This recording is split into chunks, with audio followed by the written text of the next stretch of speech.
বিশ্বের অন্যতম ভৌতিক কারাগার স্টান স্টেট পেনিটেনশিয়ারি। এই কারাগারে যে ব্যক্তি একা পুরো একটা রাত কাটাতে পারবে তাকে দেওয়া হবে বড় অঙ্কের পুরস্কার। তবে শর্ত হলো রাতের মধ্যে বাইরে কেউ বের হতে পারবে না। আর ভেতরে যাওয়ার পর তার সাথে যদি কোনো ভয়ঙ্কর ঘটনা ঘটে থাকে বা তার যদি কোনো ক্ষতি হয়, তার জন্য আমরা দায়ী থাকবো না। এখানে কেউ যদি সাহসীবান থেকে থাকেন তাহলে আমাদের এই প্রতিযোগিতায় অংশগ্রহণ করতে পারেন। সেইখানেই লোকজনের ভিড়ের মাঝে একজন দাঁড়িয়েছিল, নাম রায়হান। রায়হান একটা কোম্পানিতে চাকরি করে। তার বেতন অনুযায়ী তার সংসার চালাতে অনেক কষ্ট হয়ে যায়। আর সে ভূতটুতেও তেমন বিশ্বাস করে না। তাই সে সিদ্ধান্ত নিল সেই প্রতিযোগিতায় অংশগ্রহণ করবে। তার এই অদ্ভুত সাহস দেখে আশেপাশের সব লোকজনরা থমকে গেল।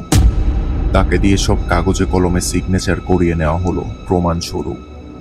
আজ রাতেই সে যাবে সেই কুখ্যাত ভৌতিক কারাগারে এক রাত কাটাতে।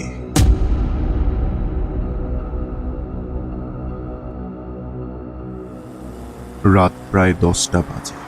তাকে গাড়ি করে নিয়ে যাওয়া হচ্ছে সেই কারাগারের সামনে। সে ভূতে তেমন একটা বিশ্বাস না করলেও তার মনে যেন এক অদ্ভুত ভয় কাজ করছে। সে তার মনটাকে শক্ত করে বোঝালো এইসব আসলে একটা গুজব, গুজব ছাড়া কিছুই নয়। ধীরে ধীরে সে পৌঁছে গেছে সেই কারাগারের সামনে। এই প্রতিযোগিতা যারা আয়োজন করেছিল তাদের কাজ ছিল শুধু তাকে এই কারাগারের সামনে পর্যন্ত নামিয়ে দেওয়া। বাকি রাত তাকে একাই কাটাতে হবে এই কারাগারের ভিতরে। বিশাল বড় কারাগার। এই কারাগার দেখে যেন রায়হানের মনে একটা ভয় কাজ করা শুরু করলো। সে তার মনকে যতই বোঝাচ্ছে কিন্তু সে তবুও ভয় পাচ্ছে। সেই প্রতিযোগিতাটা যতই সহজ ভেবেছিল, এই প্রতিযোগিতাটা ঠিক ততটাই কঠিন এবং ভয়ানক। রায়হান জানে না তার সামনে কি অপেক্ষা করছে।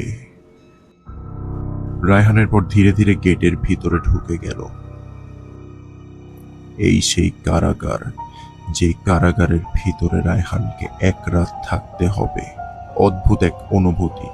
বিশাল বড় কারাগার, কিন্তু কোথাও কোনো শব্দ নেই, কোথাও কোনো লোকালয় নেই, একদম নির্জন। কারাগারের ভিতরে ঢোকার পর রায়হানের শুরুতে সবকিছু স্বাভাবিকই মনে হচ্ছে। সে ধীরে ধীরে কারাগারের আরো ভিতরে এগিয়ে যাচ্ছে। আর ভিতরে এগিয়ে যেতেই সে হঠাৎ করে একটা শব্দ শুনতে পেল। এই শব্দটা যেন রায়হানকে ভাবতে বাধ্য করলো যে এত নির্জন একটা কারাগারে কে এই শব্দটা করবে। রায়হান ধীরে ধীরে সেই শব্দের দিকে এগিয়ে যাচ্ছে যেখান থেকে সেই শব্দটা এসেছিল। শব্দটা যে পাশ থেকে এসেছিল রায়হান এখন সেই পাশে এসে দেখে সেখানে কেউ নেই। পুরা নিস্তব্ধ জায়গা, কোথাও কাউকে দেখা যাচ্ছে না। রায়হান ভাবতে থাকে হয়তো এটা কারাগারের বাইরে থেকে কোথাও শব্দ এসেছে, বা হয়তো যারা প্রতিযোগিতাটা অর্গানাইজ করেছে তারা হয়তো ভয় দেখানোর জন্য বিভিন্ন চাল বিছিয়ে রেখেছে। কিন্তু সত্যি কথা হলো এখানে রায়হান ছাড়া আর কেউ নেই। আর যদি কেউ থেকেও থাকে তাহলে এটা কোনো স্বাভাবিক কিছু হবে না। রায়হান কারাগারের ভিতরে হাঁটতে হাঁটতে একদম ভিতরের দিকে চলে এসেছে। এত পুরনো দেয়াল এবং পুরনো দরজা, এত কিছু দেখে রায়হান যেন একটু ভয় ভয় কাজ করছে। আর রায়হানের একটু অদ্ভুত লাগছে, কারণ এত পুরনো জিনিস রায়হান আগে কখনো দেখেনি, তাও আবার এই রাতের বেলা। রায়হান ধীরে ধীরে সামনের দিকে এগিয়ে যাচ্ছে। আর সামনের দিকে এগোতেই ঠিক আবার একই রকমের শব্দ রায়হান পেল। এবার যেন রায়হান স্পষ্ট বুঝতে পারল যে শব্দটা একদম জেলখানার ভিতর থেকেই এসেছে। কারণ রায়হান যেখানে আছে সেখান থেকে বাইরের কোনো শব্দ ভিতরে আসে না। যদি কোনো শব্দ এসে থাকে ওটা ভিতরেরই শব্দ। রায়হান নিজের মনে মনে চিন্তা করতে থাকে যে এই শব্দটা কোথা থেকে আসছে, এটা সে বের করতে চায়। একটা অদ্ভুত কিউরিসিটি কাজ করছে তার মনের ভিতরে। রায়হান আবারও সেই শব্দের খোঁজে কারাগারে হাঁটছে। কিন্তু বেশ কিছুক্ষণ হাঁটার পরেও রায়হান কোনো শব্দ খুঁজে পেল না।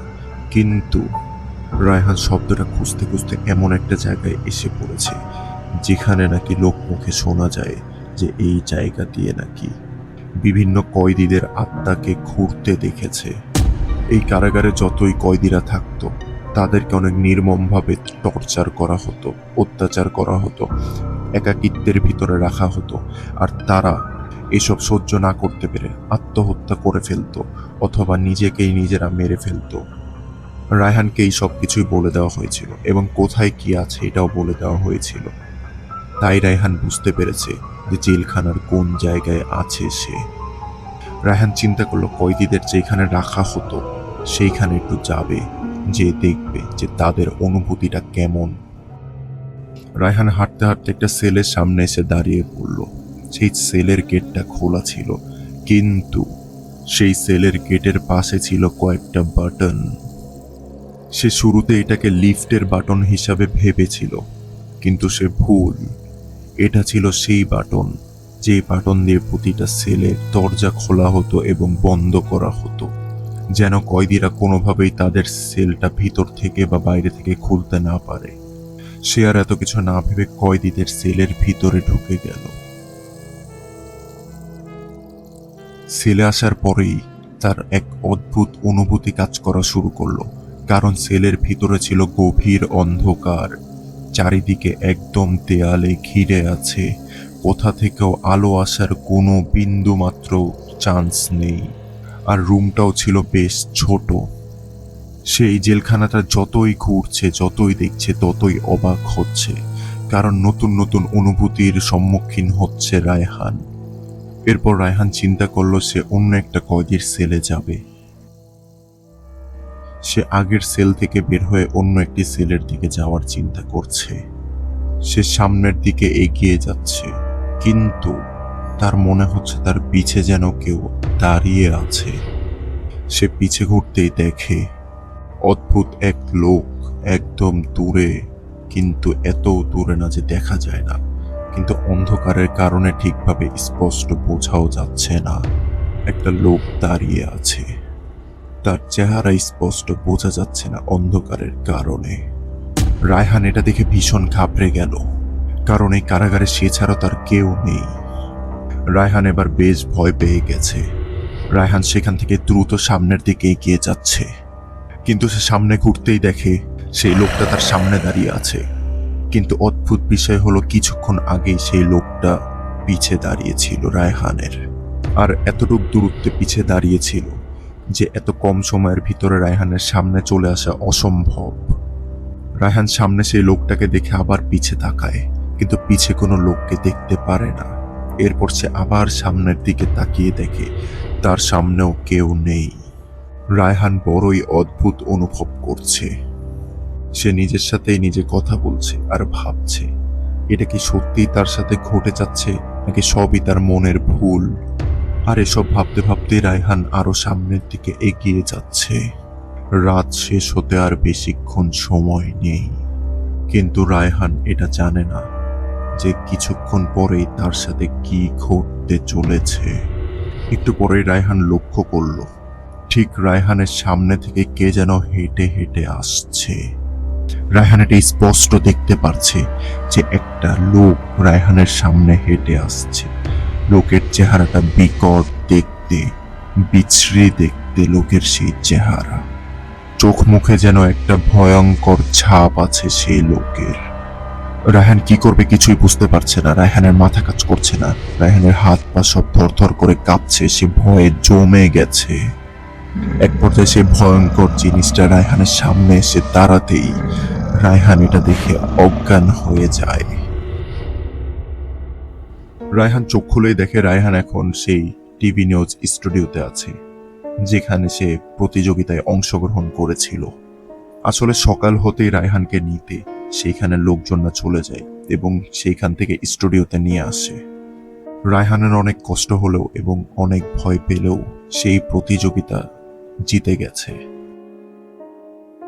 কিন্তু সে সারা রাত যেখানে ছিল সেখান থেকে সারা রাত কাটিয়ে ফিরে আসার পর তার জীবন আর স্বাভাবিক ছিল না।